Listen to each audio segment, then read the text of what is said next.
राम्रो प्रश्न गर्नुभयो हेमराज सरले चाहिँ अब सम्भवतः म धेरै लङ टाइम त खेल्न सक्दिनँ होला, तर मैले के बुझ्नुपर्छ जस्तो लाग्छ भने आज मेरो जुन क्वालिटीले भेटेको भलिबल क्षेत्रमा चाहिँ मैले अब जुन देशको लागि नेतृत्व गरेँ, मैले 2टा मेडल सहित दिलाइसकेँ नेपाललाई जुन बिच भलिबलमा, र अरू गेमहरूमा पनि मैले निकै हाइएस्ट स्कोरहरू पनि गरेँ। जुन साउथ एसियन गेमहरूमा चाहिँ वान अफ द बेस्ट स्कोरमा पनि मैले 2 पटक 3 पटकसम्म चाहिँ टप नै भयो, गेम हारे तापनि होइन।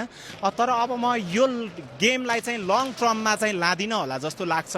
अब मैले चाहिँ मेरो एउटा सोचाइ के छ भने चाहिँ आज अब मैले खेल्दा चाहिँ अब टिमलाई मात्रै राम्रो कसरी गर्ने, एउटा सिङ्गो नेपालको टिमलाई चाहिँ कसरी राम्रो गर्ने भनेर जुन एउटा टिमलाई मात्रै छ भने अब विगतका दिनहरूमा चाहिँ अब मैले सम्पूर्ण देशमा रहेको नेपाली भलिबल खेलाडीलाई चाहिँ कसरी हाई लेभलमा पुर्याउने, म चाँडैभन्दा चाँडै नै सम्भवतः मिलेसम्ममा चाहिँ एउटा नेपालको नेतृत्व गरेर एउटा सङ्घमा आउने छु भन्ने आशा लिएको छु, गर्वको साथ भन्न चाहन्छु। सङ्घमा?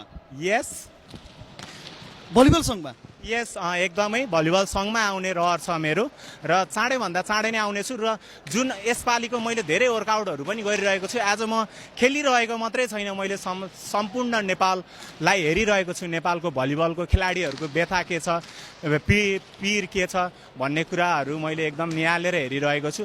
म यदि सङ्घमा आइसके पछाडि चाहिँ केही न केही मैले डेफिनेटली मैले जुन एउटा राष्ट्र टिममा नेतृत्व गर्दाखेरि जुन चेन्ज ल्याएको थिएँ, मैले त्यही अनुसारले मेहनत दुःख गर्नेछु, त्यो अनुसारले म अगाडि बढ्छु भन्ने मलाई पूर्ण विश्वास रहेको छ।